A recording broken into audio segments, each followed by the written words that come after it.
ওম নমো ভগবতে বাসুদেবায়। জয় শ্রীকৃষ্ণ। রাধে রাধে। নমস্কার, আমি দীপা।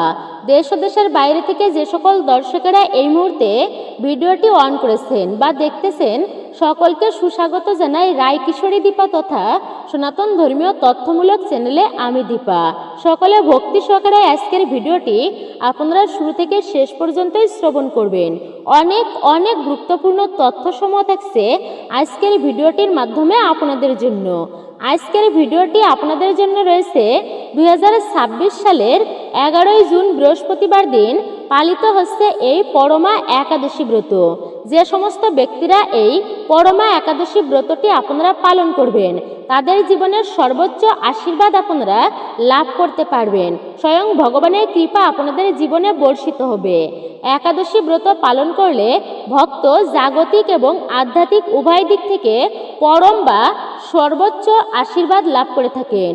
পুরাণ কাহিনী অনুযায়ী এই ব্রতের ফলে ধার্মিক ব্রাহ্মণ আর ব্রাহ্মণী, ধার্মিক ব্রাহ্মণ সুমেধা এবং তার স্ত্রী পবিত্রা পরম দারিদ্রতা থেকে মুক্ত লাভ করেছিলেন। পরম ধন বা বিপুল অর্থ সম্পদ তারা ঐশ্বর্য লাভ করেছিলেন এই ব্রত পালনের ফলে। আবার জীবনান্তে তারা জন্ম মৃত্যুর চক্র থেকে মুক্ত হয়ে বৈকুণ্ঠ ধাম গমন করেছিল, পরম পদ মোক্ষ তথা বৈকুণ্ঠ লাভ করেছিল। যেহেতু এই ব্রত পার্থিব জীবনের সুখ এবং মৃত্যুর পর সর্বোচ্চ গতি প্রদান করে, তাই এর নাম হচ্ছে পরমা। স্বয়ং ভগবান শ্রীকৃষ্ণকে বলা হয় পরমেশ্বর বা জগতের পরম সত্তা। এই একাদশী হল সেই পরমেশ্বর তথা পুরুষোত্তম মাসের সর্বশ্রেষ্ঠ একাদশী। ভগবানকে সন্তুষ্ট করার এবং তার প্রতি সম্পূর্ণ আত্মসমর্পণ করার একটা শ্রেষ্ঠ এবং বিশেষ দিন। পরমেশ্বরের পরম কৃপা এবং প্রেম ভক্তি লাভের জন্য এই বিশেষ দিনটি বলেই এই তিথিটি পরম একাদশী নামেই খ্যাত। পরমা একাদশী বলা হয়েছে এই তিথিকে। তাই বিশেষ করে আপনারা শ্রবণ করবেন আজকের দিনে। এই জ্যৈষ্ঠ মাসের পরমা একাদশীর দিনে আপনারা তুলসী তলায় কি কি কাজ করবেন এবং আপনারা মনে রাখবেন, যদি এই কাজগুলো আপনারা এই বিশেষ দিনে তুলসী তলায় করতে পারেন, তাহলে পরিবারে সুখ সমৃদ্ধিতে আপনার পরিবার ভরে থাকবে, আপনার জীবনে অখণ্ড সৌভাগ্য লাভ হবে। আর এই পরমা একাদশী যেহেতু 3 বছর অন্তর যে অধিক মাস বা মলমাস আছে, অর্থাৎ 3 বছর পর এই পরমা একাদশী ব্রতটি একবার আসে, তাই এই ব্রতটি ভক্তি ভরেই বিশেষভাবে আপনারা পালন করবেন। তাই এই একাদশীর দিনে মাত্র 2টি তুলসী পাতা যদি এই একই স্থানে আপনারা রাখতে পারেন, তারও শুভ হবে আপনার জীবনে এবং আপনার গৃহে সুখ ও সমৃদ্ধিতে ভরে থাকবে। পরিবারের সুখ শান্তি বজায় থাকবে, কলহ অশান্তি থাকবে না ব্যক্তিদের মধ্যে। তাই বিশেষ করে আপনারা শ্রবণ করবেন আজকের খুবই গুরুত্বপূর্ণ বিষয় প্রসঙ্গ। আজকের ভিডিওটি আপনাদের জন্য খুবই গুরুত্বপূর্ণ হতে চলেছে। সর্বশ্রেষ্ঠ বলা হয়েছে এই একাদশী ব্রতকে। আপনারা যদি আমাদের চ্যানেলের নতুন দর্শক হয়ে থাকেন, বিনীত অনুরোধ করব চ্যানেলটি অবশ্যই সাবস্ক্রাইব করুন, পাশে থাকা এই নোটিফিকেশন বেল আইকনটি অল করে রাখবেন, আর কমেন্টে অবশ্যই আপনার গুরুদেবের নামটি একটি বারের জন্য হলেও লিখে জানাবেন। জয় শ্রীকৃষ্ণের জয়, জয় শ্রী বিষ্ণুর জয়। আপনি অবশ্যই যাকে আরাধ্য মানেন তার নামটি লিখে জানাতে একদমই ভুলবেন না। আপনি একজন সনাতনী বোনের পক্ষে, বোনকে অবশ্যই আপনি সাপোর্ট করবেন, একজন সনাতনী বোনকে। ধর্মীয় যাত্রায় আমি আশা রাখছি ভিডিও থেকে আপনি উপকৃত ও সমৃদ্ধ হবেন। আপনি অবশ্যই মনোযোগ সহকারে শুরু থেকে শেষ পর্যন্তই শ্রবণ করবেন। ভিডিওটি নিকটস্থ যে কোনো ব্যক্তিদের কাছে অবশ্যই শেয়ার করবেন, যাতে তারাও উপকৃত হয়। তো আসুন ভক্তিতেই শ্রবণ করুন। 2026 সালের 11 জুন বৃহস্পতিবার পালিত হচ্ছে এই পুরুষোত্তম তথা মল মাসের পরমা একাদশী ব্রতটি। আর এই একাদশী ব্রত স্বয়ং ভগবান এই ব্রতের মাহাত্ম্যে তিনি বলেছেন যে এই ব্রতটি যে ব্যক্তি পালন করবে সেই ব্যক্তি সর্বপাপ থেকে মুক্ত হয়ে স্বয়ং বৈকুণ্ঠ ধাম প্রাপ্ত হবে। আর আমার নাম অনুসারে এই মাসের নাম হচ্ছে পুরুষোত্তম মাস। আর এই মাসের একাদশী ব্রত হচ্ছে পরমা একাদশী। তার মতে সকল মাসের মধ্যে এই মাসটি হচ্ছে শ্রেষ্ঠ এবং পরম প্রিয়। শ্রেষ্ঠ মাসের পবিত্র একাদশী হচ্ছে পরমা একাদশী। পবিত্র একাদশী হওয়ার কারণে স্বাভাবিকভাবেই অন্যান্য সাধারণ একাদশীর তুলনায় এর পুণ্যফল বা এর মর্যাদা অনেক বেশি। শাস্ত্র মতে হাজার হাজার গোদান, অশ্বমেধ যজ্ঞ বা তীর্থ ভ্রমণ বা বিভিন্ন তীর্থ দর্শনের মাধ্যমে যে পুণ্য অর্জন করা কঠিন, শুধুমাত্র এই একটি একাদশী ব্রত পালন করে যদি আপনারা পালন করতে পারেন সঠিক নিয়ম অনুযায়ী, তাহলে অবশ্যই আপনারা সর্বোচ্চ আধ্যাত্মিক সাফল্য খুব সহজে আপনারা লাভ করতে পারবেন, পুণ্য ফল প্রাপ্ত করতে পারবেন। তাই বিশেষ করে আপনারা আজকে জানবেন, শ্রবণ করবেন সর্বশ্রেষ্ঠ মাস অর্থাৎ পুরুষোত্তম মাসের এই পরমা একাদশীর দিনে তুলসী তলায় আপনি কি কি কাজ করবেন, এই দিন ব্রতটি কিভাবে পালন করবেন, আর এই দিনে তুলসী তলায় জল দিবেন কি জল দিবেন না, অবশ্যই সেই বিষয়ে আপনাদের সাথে তা তুলে ধরা হবে। পরমেশ্বর ভগবানের আশীর্বাদে এই একাদশী ব্রত পালন করলে ধন সম্পদ, পরম সিদ্ধি লাভ অর্থাৎ যে কোনো কর্মের সাফল্য এবং পরম ধন, ঐশ্বর্য, পরম পদ, মোক্ষ এই তিনটি সর্বোচ্চ প্রদান আপনি লাভ করতে পারবেন অসীম ক্ষমতা। এবং মুনি শ্রেষ্ঠ ঋষিরা এই দুর্লভ তিথির নাম করেছেন পরমা একাদশী। হিন্দু ধর্ম এবং বৈষ্ণব শাস্ত্র মতে এই একাদশী অত্যন্তই মাহাত্ম্য ও তাৎপর্যপূর্ণ, মহিমা অপরিসীম। পরমা শব্দটি অর্থ হচ্ছে সর্বোচ্চ এবং পরম, এবং এর নাম অনুসারে এই একাদশীর নাম হয়েছে পরমা একাদশী। এই একাদশীর ফল এবং আধ্যাত্মিক গুরুত্ব অত্যন্তই সুধীর এবং মাহাত্ম্যপূর্ণই বলা হয়েছে। মলমাস বা অধিক মাসের কৃষ্ণপক্ষের একাদশী তিথিকে পরমা একাদশী বলা হয়েছে। প্রতি 3 বছর মাত্র একবারে আসে, অর্থাৎ 3 বছর পর পর একবার আসে। এই একাদশী অত্যন্তই বিরল ও বিশেষ ফল প্রদান করে। বিশেষ করে আপনারা অবশ্যই মনে রাখবেন, এই পরমা একাদশীর সবচেয়ে বড় তাৎপর্য হলো এটি চরম দারিদ্রতা নাশ করতে প্রবলভাবে সক্ষম হয়। বর্ণিত সুমেধা ও পবিত্রার কাহিনী থেকে জানা যায়, এই ব্রত নিষ্ঠা ভরে পালন করলে ভগবান শ্রীবিষ্ণু এবং ধনপতি কুবের অত্যন্তই প্রসন্ন হয়। এর ফলে সংসারে কখনো অন্ন ও বস্ত্রের অভাব হয় না, খাদ্যশস্যের অভাব হয় না, সঞ্চয় বৃদ্ধি পায় এবং জীবনে আর্থিক স্থিতিশীলতা এবং সমৃদ্ধি, সুখ শান্তি ফিরে আসে। শাস্ত্র মতে মানুষের জীবনে দুঃখ কষ্টের অন্যতম কারণ হলো এই পূর্বজন্মের কর্ম, এই জন্মের সঞ্চিত পাপ কর্ম থেকে। এই পরমা একাদশীর বিশেষ তিথি এতটাই শক্তিশালী যে এই একাদশী ব্রত ভক্তি ভরে পালন করলে, উপবাস রাখলে শ্রীহরির আরাধনায় জ্ঞানে বা অজ্ঞানে করা সমস্ত পাপ থেকে মুক্ত লাভ করতে পারে ব্যক্তি সম্পূর্ণরূপে, এবং সেই ব্যক্তি স্বয়ং বৈকুণ্ঠ ধাম প্রাপ্ত হয় অন্তিমে। এটি মানুষের আত্মার অন্তর থেকে শুদ্ধ ও পবিত্র করে তোলে, অন্তর থেকে। আপনারা শ্রবণ করুন, এই মলমাসের কৃষ্ণপক্ষের এই পরমা একাদশী অত্যন্তই দুর্লভ। তাই এই দিনে তুলসী তলায় সঠিক নিয়ম উপায় করলে জীবনের সুখ শান্তি, অর্থকষ্ট, দারিদ্রতা, দুর্ভাগ্য, কলহ সমস্ত কিছুই দূরীভূত হয়। যে আপনারা এই বিশেষ দিনে তুলসী তলায় কি কি কার্য আপনারা করবেন, যেগুলো করলে পরিবারে সুখ সমৃদ্ধি এবং অর্থ ধন সম্পদ লাভ হয়, মনোযোগভাবে শ্রবণ করুন। একাদশীর দিন তুলসী আরাধনায় অত্যন্তই পূর্ণদায়ক বলা হয়েছে এই দিনটি। তবে এই দিনে তুলসী পূজার কিছু বিশেষ নিয়ম ও বিধিনিষেধ রয়েছে। সবচেয়ে গুরুত্বপূর্ণ বিষয়টি হলো এই পরমা একাদশীর দিন তুলসী গাছে জল দেওয়া যাবে কিনা, বা আপনি জল দিতে পারবেন কি পারবেন না, শাস্ত্রে সম্পূর্ণভাবে নিষিদ্ধ রয়েছে। তাই তুলসী গাছকে এই দিনে স্পর্শ করা উচিত নয়। দূর থেকে ভক্তি ভরে কিছু বিশেষ উপায় পালন করলে আপনার সংসারে মা লক্ষ্মী আপনার গৃহে থাকবেন এবং মা লক্ষ্মীর কৃপায় আপনার সংসারে কখনোই অভাব থাকবে না, দারিদ্রতা আসবে না। ভগবানের অশেষ কৃপা বর্ষিত হবে আপনার সংসারে এবং আপনার জীবনে।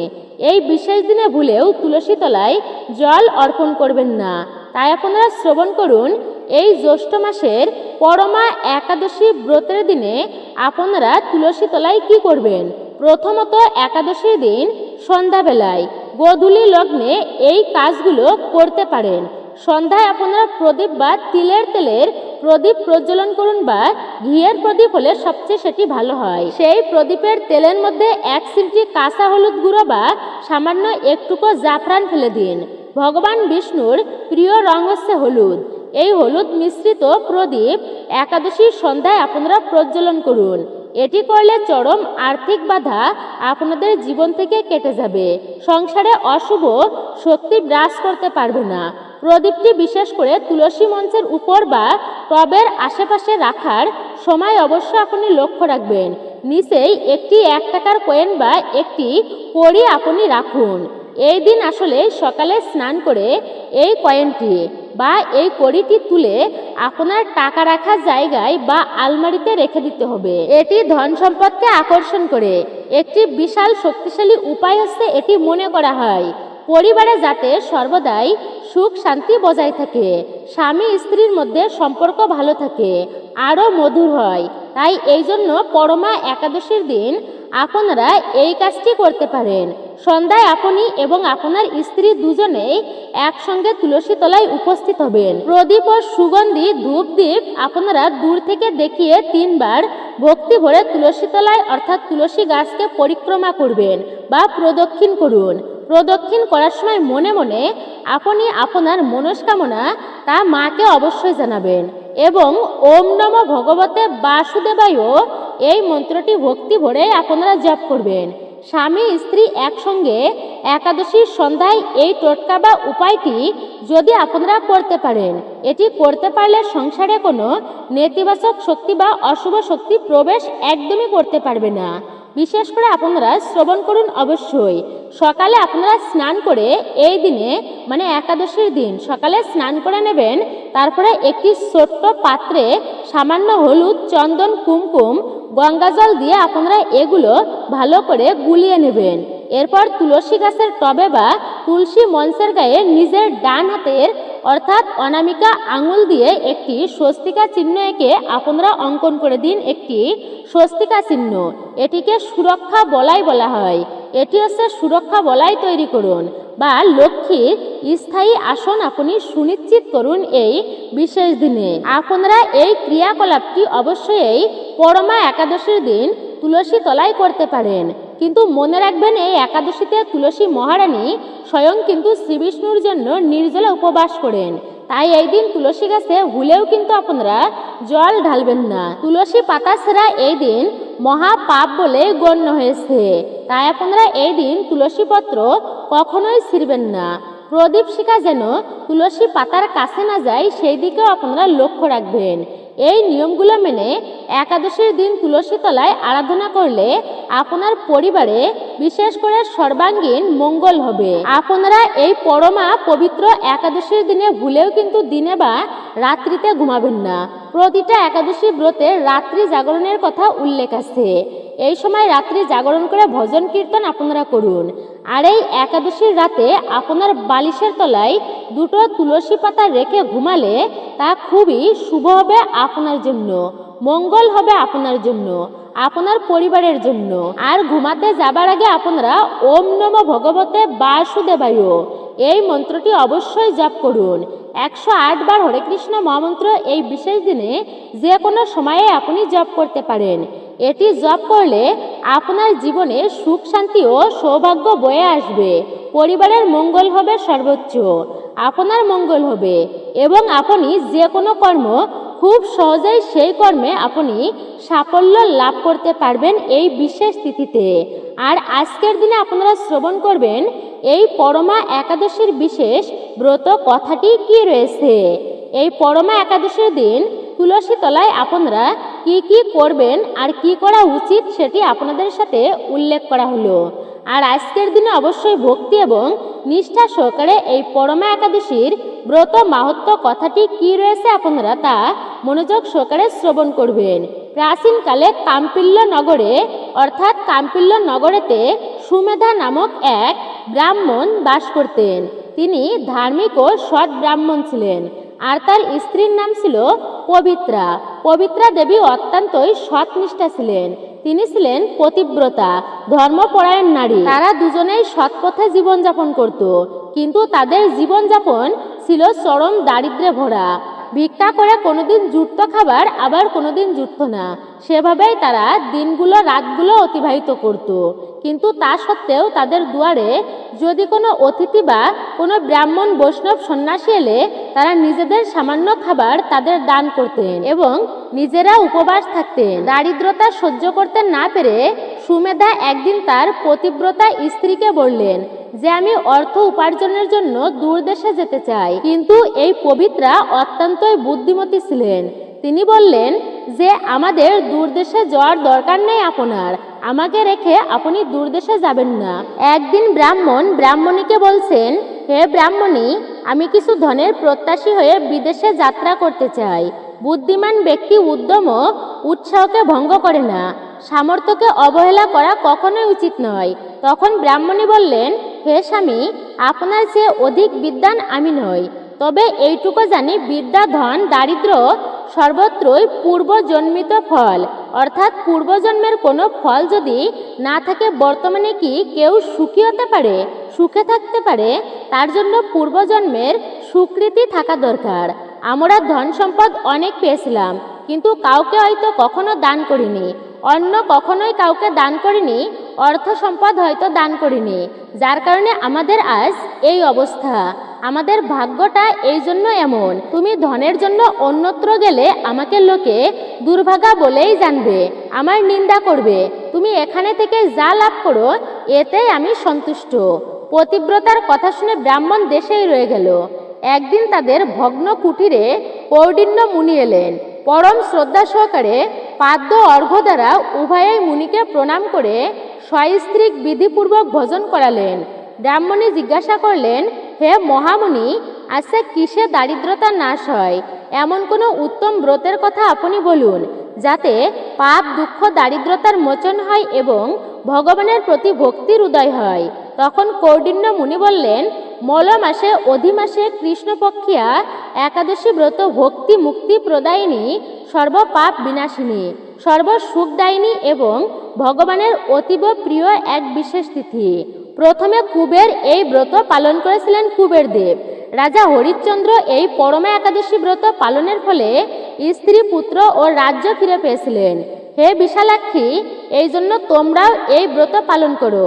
হে পাণ্ডব, কৌণ্ডিন্য মুনির উপদেশে পতি পত্নী উভয়েই একসঙ্গে বিধিমতো পুরুষোত্তম মাসের পরমা একাদশী ব্রত পালন করলেন। ব্রত সমাপনের পর রাজভবন থেকে এক রাজকুমার তাদের কাছে এলেন। ব্রহ্মার প্রেরণায় তিনি ধন সম্পদ ঐশ্বর্য নতুন গৃহ ও গাভী এই সব দম্পতিকে দান করলেন। এই দানের ফলে মৃত্যুর পর সেই রাজা বিষ্ণু লোক প্রাপ্ত হয়েছিল তার। এইভাবে পরমা একাদশী ব্রতের প্রভাবে ব্রাহ্মণ দম্পতির সকল দুঃখের অবসান হলো তাদের। যেই মানুষ এই একাদশী ব্রত পালন করে না, তিনি 84 লক্ষ যোনিতে ভ্রমণ করেও কখনোই সুখী হতে পারে না। বহু পুণ্য কর্মের ফলেও দুর্লভ মানব জন্ম লাভ হয়, কিন্তু তাই এই জীবনটা কখনোই অবহেলা করবেন না। আপনারা ভক্তিতেই এই জীবনটা অতিবাহিত করুন। তাই মানব জীবনে এই একাদশী ব্রত পালন করা অবশ্যই কর্তব্য। এই মাহাত্ম্য শুনে মহারাজ যুধিষ্ঠির তার আত্মীয় বর্গের সঙ্গে এই ব্রত তিনি স্বয়ং নিজে পালন করেছিলেন। মূলত এটাই হচ্ছে এই একাদশী ব্রতের মূল মাহাত্ম্য, অর্থাৎ ব্রত কথা। নিশ্চয় আপনারা জানতে পারলেন এই ব্রত পালন করলে আমরা কি ফল লাভ করতে পারি। আপনারা নিশ্চয়ই ভক্তিতে ব্রতটি উদযাপন করবেন এবং অপরকে উৎসাহিত করবেন যেন তারাও এই ব্রতটি ভক্তি ভরেই যেন তারা এই ব্রতটি পালন করে। আর এই ব্রত পালন করলে স্বয়ং বৈকুণ্ঠ ধাম পর্যন্ত প্রাপ্ত হওয়া যায়। তাই আপনারা কখনোই এই সুযোগটি অবহেলায় হারাবেন না। 32 মাস পর এই মলমাস আসে, তাহলে বুঝতে পারছেন প্রায় 3 বছর পর এই একটা একাদশী ব্রত আসে। কতটা মাহাত্ম্য আর কতটা গুরুত্বপূর্ণ। তো মূলত এই পরমা একাদশীর দিন তুলসী তলায় কি কি করবেন, কোন স্থানে 2টি তুলসী পাতা রাখবেন, আপনারা তা অবশ্যই শ্রবণ করলেন। আপনারা বিশেষ করে এই যে ভগবানের চরণে 2টি তুলসী পত্র আপনারা অবশ্যই এই বিশেষ দিনে রাখবেন। আপনি অধিক তুলসী পত্র রাখতে পারেন, 108টা বা তারও বেশি রাখতে পারেন। এতে বলা হয়েছে চরম মঙ্গল হবে আপনার, গৃহে সুখ শান্তি ও সমৃদ্ধি আসবে। এবং আপনি অবশ্যই এই তুলসী পত্র বিশেষ করে আপনারা যে এই দিনে প্রসাদ গ্রহণ করবেন সেই প্রসাদে দিতে কিন্তু একদমই ভুলবেন না। অর্থাৎ ভগবানের ভোগে তুলসী পত্র অবশ্যই এই দিনে অর্পণ করবেন। এবং যেখানে আপনি প্রদীপ দেখাবেন ঠাকুরকে এবং তুলসী তলায় আপনি সেখানে অবশ্যই ভক্তিতে তুলসী দেবীকে প্রণাম করবেন একটি প্রদীপ অর্পণ করে। এবং ঠাকুর ঘরে আপনি অবশ্যই ঠাকুরের উদ্দেশ্যে এই দিন প্রদীপ আপনি অর্পণ করতে একদমই ভুলবেন না। এবং গৃহের ঈশান কোণে অবশ্যই আপনি একটি তুলসী পত্র রাখবেন। এতে আপনার গৃহের সর্ব অমঙ্গল দূরীভূত হবে, অশুভ দারিদ্রতা দূরীভূত হবে। অবশ্যই আপনি এই কার্যটি আপনি এই বিশেষ দিনে করবেন। এবং বালিশের তলায় আপনি 2টি তুলসী পত্র এই দিনে রেখে ঘুমাতে পারেন। এটি হচ্ছে সর্বমঙ্গল হবে আপনার, অশুভ নাশ হবে এবং আপনি ভয় রোগ ব্যাধি কখনোই আপনার দেহে প্রবেশ করবে না, ভয় আপনি কখনোই পাবেন না। তুলসী পত্র থাকলে খারাপ স্বপ্ন আপনি দেখতে পারবেন না। তুলসী এতটাই পবিত্র বলা হয়েছে দারিদ্রতা পর্যন্ত নাশ হয়।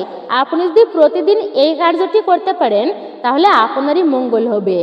আপনি অবশ্যই ভক্তিতে তুলসী পত্র কিন্তু অর্পণ করবেন ভগবানের চরণে।